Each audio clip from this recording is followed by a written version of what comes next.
Greetings, everyone. About a little over a month ago, I made a video where I was sighting in my 270 for point blank zero. And I showed, how I use ballistic data to basically figure out how to keep my rounds on target within a 6-inch circle for roughly 300 yards. And in that video, I explained that, I was going on a Western hunt and, I was considering taking that rifle. Uh, when I made that video, I had every intention of making another video to go with it, where I would sight in my 7mm Remington Magnum that has a BDC reticle, and you could sort of see my philosophy of why I zeroed that rifle the way I do.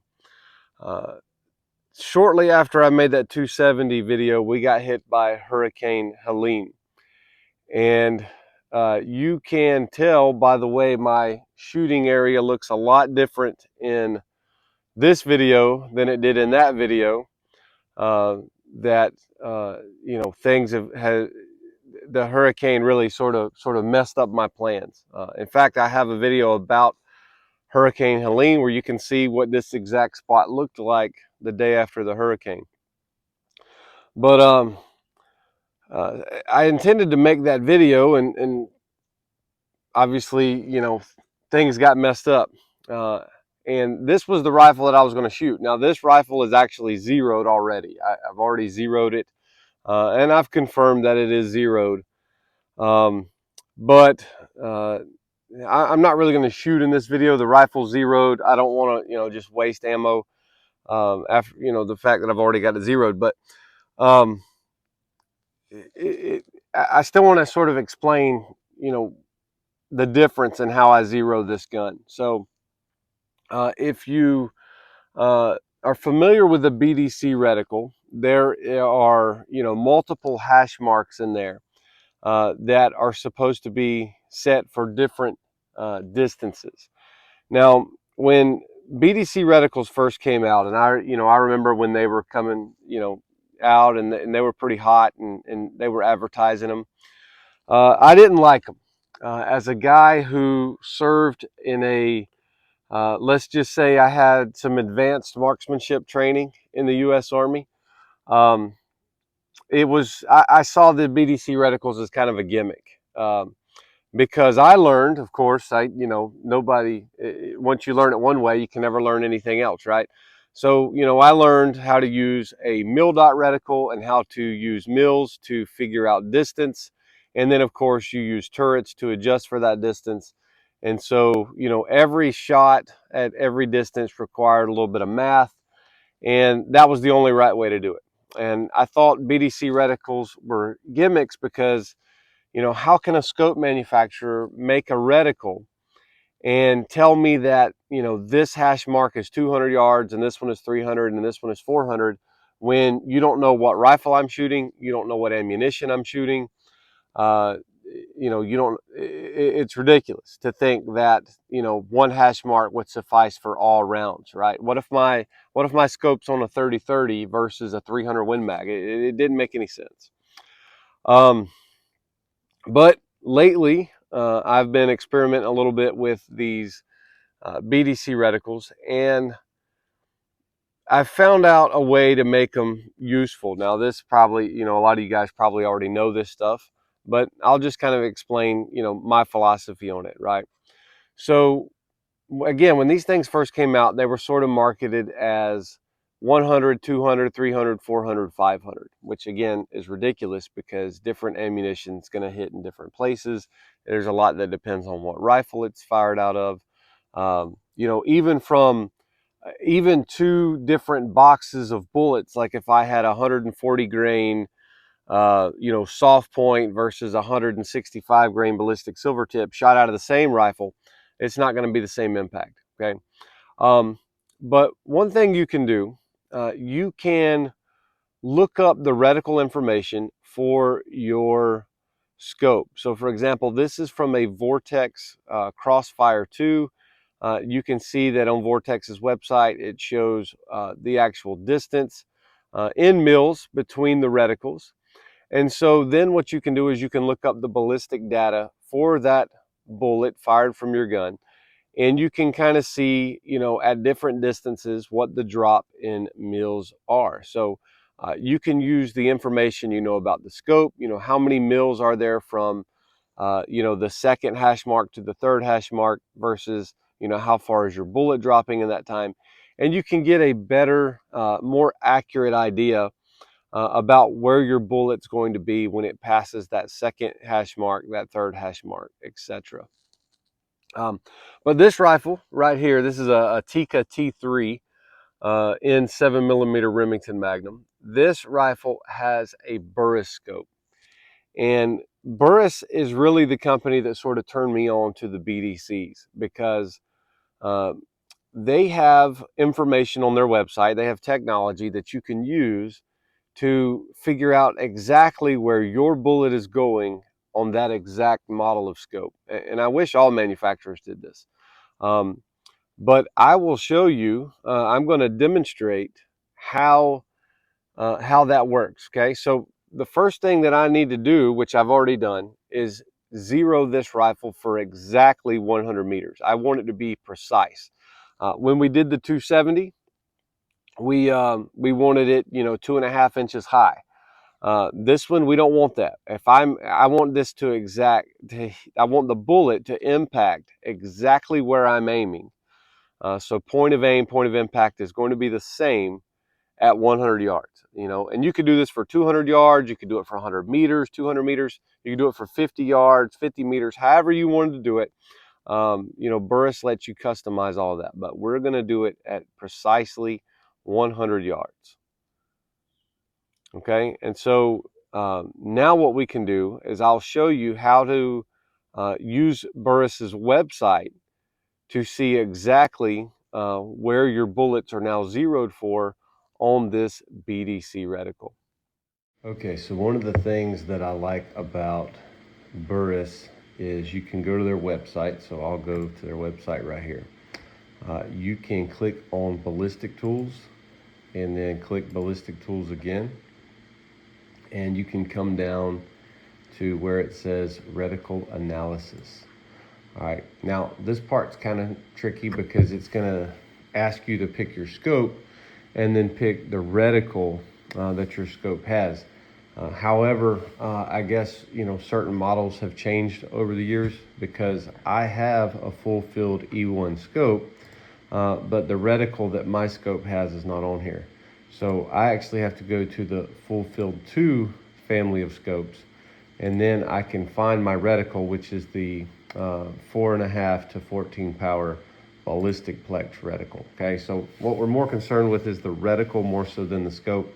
If you're not sure what reticle you have and you have a Burris scope, you can look at their page where it explains all their different reticles and actually see which reticle you have. All right, then we need to pick the height above bore.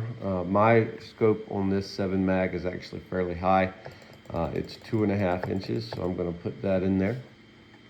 And then our zero distance, it is zeroed at 100 yards. And remember, on this rifle, I wanted it perfectly zeroed. I didn't want it high or a couple inches high like we did with the 270 when we were zeroing for point blank zero. We want this as precise at 100 yards as we can be. Okay, so now we'll go to step 2.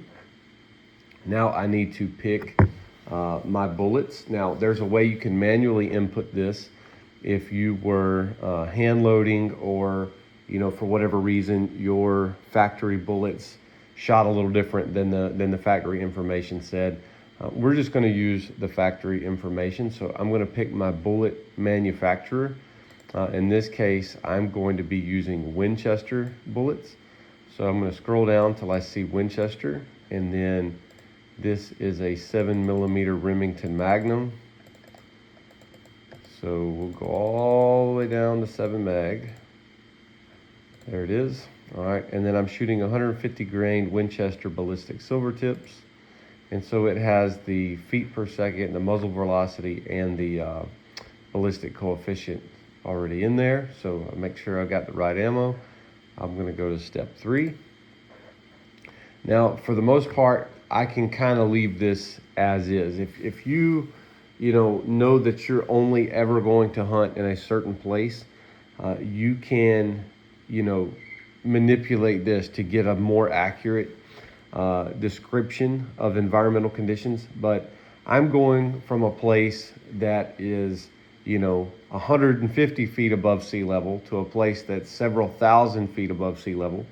And of course, I'm going from a place where it's, the high today is 85 and the high where I'm going is 35. So, that's going to be a big change. I'm going to just sort of leave this as it is because it's kind of a median. And I don't know how accurate it is, but I've read that, as long as you're, fairly close, to this, it's not going to matter that much. I know some people will probably argue about that, but I've left it like this before and I've never had any problems. And I've been pretty successful using my Burris reticle analysis to take some longer shots. So now I'm going to go to step 4. And this will actually show with my reticle and my ammo what this Burris optic is actually zeroed for. So like I was saying, most people will look at a BDC reticle and they assume, 100, 200, 300, 400, 500. But as you can see with this particular ammo in this rifle, this is not the case. So I have my 100-yard zero. My next hash mark is 250. Now, obviously, if you know that if you are shooting an animal at 250 yards and you're zoomed in at 14 power, which that's important. You need to make sure you set your magnification correctly. I just always use the highest one because my thinking is that if I am shooting so far that I need to worry about bullet drop, I'm going to be zoomed in all the way anyway. So 14 power is my maximum magnification. I can adjust it. If I was to click, down, you see that the numbers change, all right? But again, my philosophy is if I'm shooting far enough to have to worry about bullet drop, then I'm going to be zoomed in as far as I can. But you see I got my 100-yard zero. The next hash mark is 250. Now, honestly, if that animal is 250 yards away, that top hash mark's probably just going to be fine anyway. The animal's still going to probably be covered by both those hash marks. It's really as you start getting farther down, but you'll see what most people would think would be the 300 hash is actually 386. And then my 400 mark is actually my 500 mark. So to be honest, if the animal was 400 yards away with this ammo, I would probably use that third hash mark, not this one. And then, my bottom is all the way to 625. So really, I have a zero out to, I would say 600 yards. To be honest with you guys, I would never shoot at a deer at 600 yards. At steel, yeah, I'll shoot at it. If I was in combat and I had to try to shoot an enemy target, then all day long I would take a shot at 600.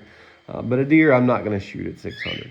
I'm going to try to get within 400 yards. 350. If I can get to 350, then I feel pretty confident that I could take an ethical, clean shot. Remember, I don't want to just shoot a deer. I want to kill the deer cleanly. But anyway, you see how you can use these tools to sort of figure out a little bit better and make your BDC reticle more effective. Another thing you can do, you can save this. So you can go up here and you can print it. But what's really cool is you can change the print size. So I could do reduced by 3/4. And if you look at the print preview, that's going to be very small. You could cut that out and tape that to your rifle stock. So if you were, out hunting somewhere, you could cut that out, tape it to your rifle stock, and then when you look and you see a deer and you range it, and let's say it's 375 yards, you can look down and you can go, oh yeah, okay, I need to use that hash mark. So again, I think this technology that Burris has put into um, its website is awesome, and that's one reason I like Burris optics. And I'm not just a Burris guy. I've got Vortex, and I've even got Nikon. I don't even think Nikon makes scopes anymore. Loophole, I love Loophole scopes, but this is a really handy piece of technology that Burris has used. So hopefully that'll help you out a little bit. Okay, so I hope that makes sense. I hope that was helpful. And again, if you don't have a Burris scope, you can use the other method that I showed you, where you use the ballistic chart and the reticle information from your scope's manufacturer. But I will say this: I like Burris scopes. I was always a Loophole guy, um, and I bought a Burris scope. I was looking for something a little less expensive one time when I bought this rifle, and my brother. He convinced me to try a Burris. He's got a Burris scope, and I mounted it on here. And I've flown across the country with this rifle, and it held 0. And I know the ballistic data is accurate because I took a really nice buck last year, and I'll put in a picture of that buck. But real quick, I'll sort of tell you what happened. So um, a buddy of mine, a guy I served in the Army with, we were hunting in a western state, and we were sort of moving and glassing and things like that. It was kind of the middle of the day, so we weren't expecting really to see a lot of deer, but we were still glassing here and there. um, and he actually glassed up a buck that was bedded under a tree up on the tree line. Now the place where we were hunting, you have mountains with trees, and then you sort of have these valleys that are just prairie. They're sort of grassland. And so we were really exposed out in the open because we weren't really hunting at the moment. We're always hunting, but we were just sort of just moving. And we had stopped for a moment, and he happened to put up his binos and glass up this buck bedded up under a tree in the tree line up the mountain. And he told me, he said, "Hey, I think there's a big buck up there." And I looked at it, and our plan was to let him shoot first. He was going to kill the first buck, but he had his heart set on a mule deer, and this was a whitetail. And you can tell by the antler profile that it's a whitetail, not a mule deer. So I told him, I said, "Man, it's a whitetail." I said, "But it'd be a good deer." And he said no, he was going to wait and try for a mule deer. So so, well, if you don't care, I'll take the shot at it. And he said it was fine. So uh, we ranged it at about, if I remember right, it was just over. Let's just say it was 425 yards, and maybe more, maybe 429 or something like that. But I knew, based on the reticle analysis I had done with that ammo, I'm actually shooting different ammo this year, so my reticle analysis is a little different. But based on the ammo that I had last year, I knew that one of my hash marks was very close to 350. I think it was like 359. And so at 425 or whatever we were, I said, okay, if I can get 75 yards closer, then I know that this hash mark will be pretty much dead on. Uh, and the problem is, I would have preferred to get even closer than that, but I mean, I was out in the open. I'm in the bottom of a wide valley, and this deer is right at the edge of the tree line. So um, he can obviously see me. I think he just didn't think I saw him, but I knew that I wouldn't be able to get too much closer without probably spooking him. So I said, if I can just close 75 yards, I'll be able to take the shot on him and know that my crosshair is pretty much dead on. So I low crawled and closed what I thought was about 75 yards. And, I'm kind of guessing. So maybe it was 60, maybe it was 80. I don't know.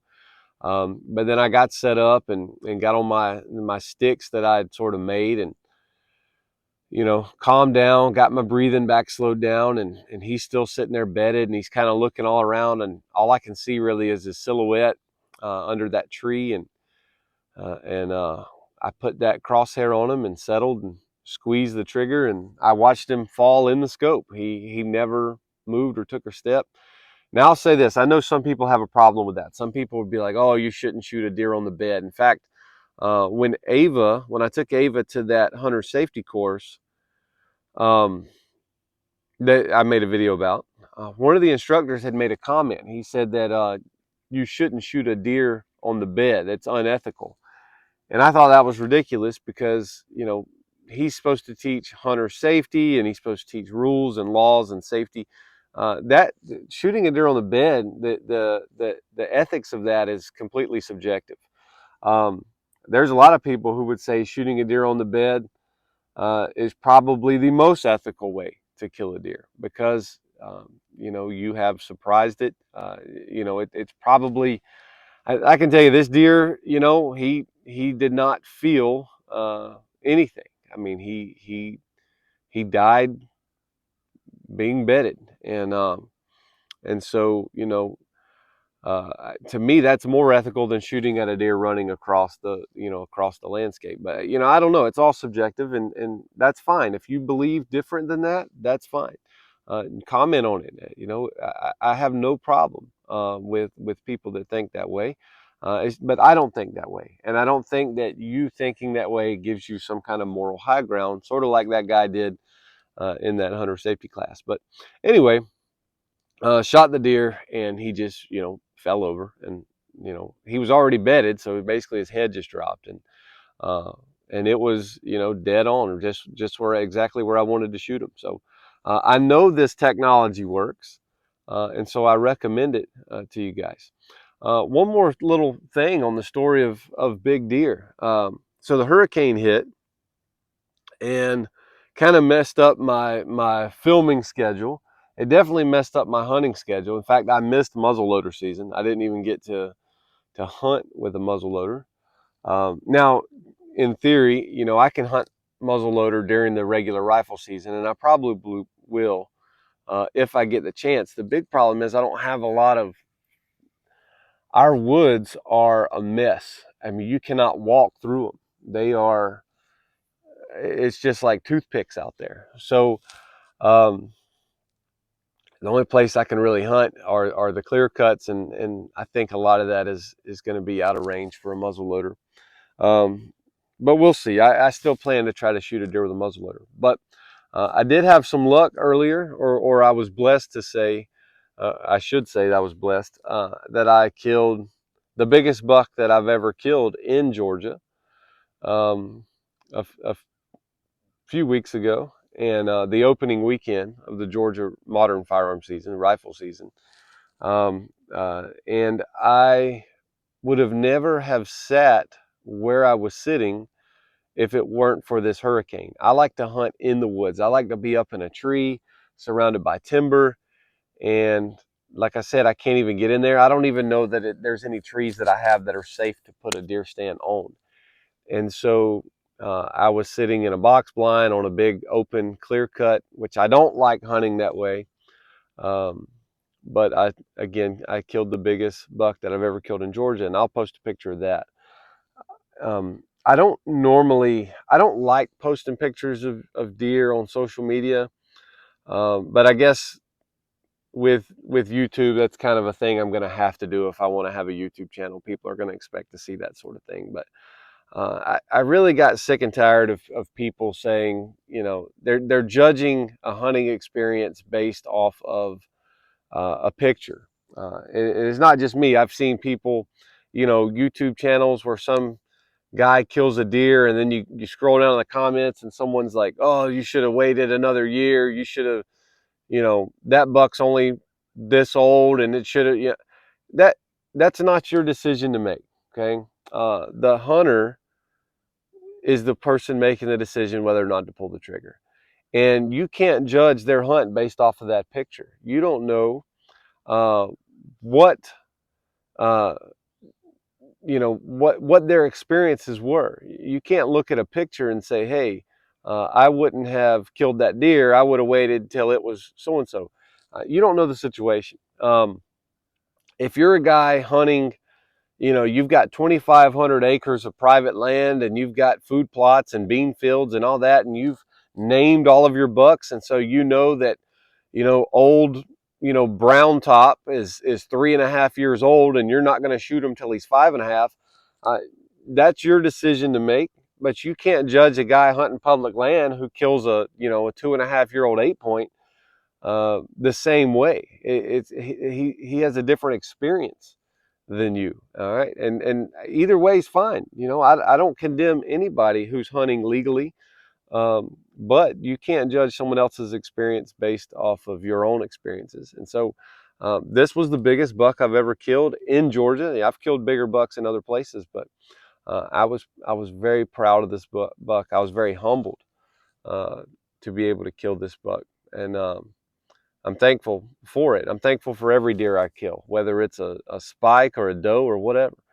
Um, I'm just thankful for the experience, thankful to be able to get out and hunt and enjoy nature. And so, but anyway, I hope you enjoyed this video that I made about these BDC reticles. And I'm still not 100% on which rifle I'm going to take out west. I've got very little time to decide. Um, I'm leaning towards this one, but I would be, you know, just as happy with the other one as well. So I'll make that decision. I am going to make a video about what I'm going to take. And as I mentioned in that 270 video, I've got a lot of friends who have always talked about going out west. I used to be one of those guys, and who would talk about it and had never done it. And then I finally did it, and I love it. I've gone every year since. And but I'm going to make a video, kind of my philosophy of what I'm going to take. And again, you know, just to kind of help some people out who have maybe thought about it and have never went. Because I know I definitely have some friends that watch this channel that have never gone, and they've sort of asked me questions about it and things like that. So I'll make a video showing that. And I guess in that video, I'll tell you which rifle I picked, because at that point it'll be, you know, time to go. So again, I hope you enjoyed it. Thank you for watching this, and please like, subscribe, and comment.